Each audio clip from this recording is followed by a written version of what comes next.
दानिया फिदिंदो लाखिथ'नाङा फिदिंबाय था बांद्राय जर खालामनाङा फिदिंबाय था फिदिंबाय था बेयाव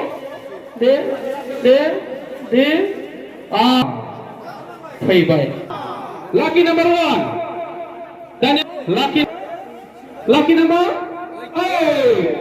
जोंनि बे बाक्सा जिल्लानि सिङाव थानाय नबदिहेरा गामिनि गंजिद' जि गामि सुपानि साफ्रोमबो रायजोनि जि मावनाय दांनाय जि नाजानाय बेनि गेजेरजों जोङो जोबोद नारा नाथाहाय थांनाय 13 खालारनिफ्राय फेब्रुवारि 13 खालारनिफ्राय फेब्रुवारि 19 खालारसिम जोङो गल्डेन जुबलिखौ जोङो जोबोद मोजाङै खुंफुंलांबाय।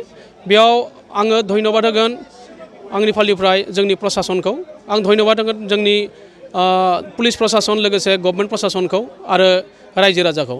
बेयाव जोंनि जि रायजोनि गुबुन गुबुन जि जोंनि दालाय आफादाव थानाय बेयाव साफ्रोमबोनि जि मावनाय बेनि गेजेरजों जोबोद गोजोनै जोंनि बे गल्डेन जुबलिया जानानै थांबाय। बेयाव फिसा फिसौ ओरैनो माब्लाबा फिसा फिसौ जायो बेयाव मेगनाव नांनाय जोंहा जेबो माबा जायाखै दाङाबाजि जायाखै जोबोर मोजां जाना थांबाय। ओंखायनो आङो गासै नायगिरि रायजोफोरखौ प्रसासनखौ आंनि फालनिफ्राय धन्यबाद जासिदों। लोगोसे जोङो जि गणेश मन्दिर जोंनि नबदिहेरा श्री श्री गणेश मन्दिर बेखौ लुफुंनो जुनै रायजोफोरा जोबोद नाजाबाय दंमोन। बे गणेश मन्दिरखौ लुफुंनो जुनै जोंनिनो गामिजों लोगोसे खाथि खालानि माखासे अइल वेजारफोरा गोबां जोंनो अनसुंथाइ होदों। बे अनसुंथाइया जोंनिया थोजासे जानाय नङा साननानै जोंनि रायजोफोरा गासैबो खौसेयै गंसे लटारि होनांगौ होननानै गासैबो खावलायदोंमोन। बे लेखायैनो सानसुमै सुबुंफोरा गामिनि बेखौ लटारि साब कमिटि मोनसे दाना लानानै जोङो मोन 8थि प्राइज थानाय मोनसे लटारि होलाङो बे प्राइज मानि।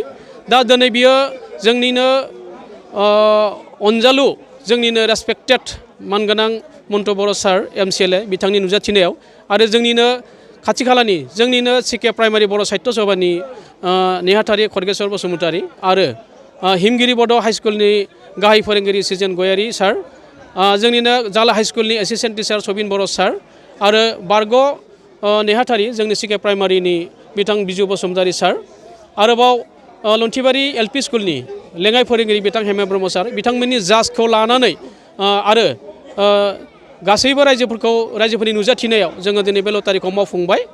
बियो माजों माने जोङो बेखौ होबाय बेखौ मा होनो मोनसे ख' बेखौ जोङो टाचजों होनाय जायाखै।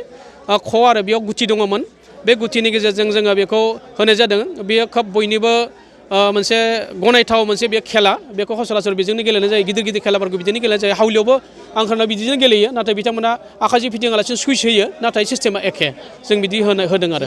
लटारि खेलाखौ होलांबाय रायजो राजाफोरनिसिम मा खावलायहरगोन? रायजो राजाखौ आं बेखौनो खावलायगोन जायफोरा नोंथांमोना बे प्राइजखौ मोननो हाबाय आं नोंथांमोनखौ खावलायगोन जे फैसाखौ मोजां खामानियाव बाहाय, न'खर जौगानाय खामानियाव बाहाय बेखौ खावलायगोन। बेनो आरो बान्थाया दंमोन सेथि प्राइजआव 2 लाख रां, बेनिफ्राय नैथि थामथि ब्रैथि बाथि द'थि आरो स्निथिहालागै जोंहा दंमोन 20,000 करि मोनफ्रोमबो माबायाव आंना नैथिया 50,000 बेनिफ्राय थामथिनिफ्राय स्निथिहालागै 20,000 ओमफ्राय 8थि जे जोबथामोन बेयाव दङ 1,50,000 रां। बेखौ जोङो गाबोननो होनो जोङो नाजागोन बिखेक जुदि असुबिदा जायाब्ला।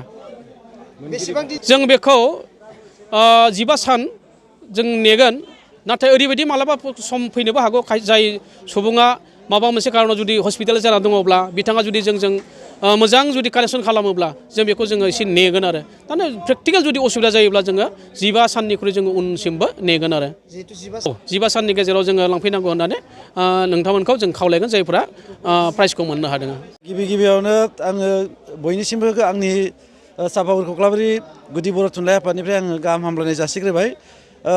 जोङो नैबे श्री श्री गणेश मन्दिर कनस्ट्राक्सन कमिटिनि बानजायनायाव खुंफुंनाय लटारि खेला, दा बे लटारि खेला गेलेनायाव जोंखौ बिथांमोननि कमिटिया जोंखौ बिजिरगिरि महरै सायख'नाय लेखायै जोङो बेहाय नुजाथिफैदोंमोन।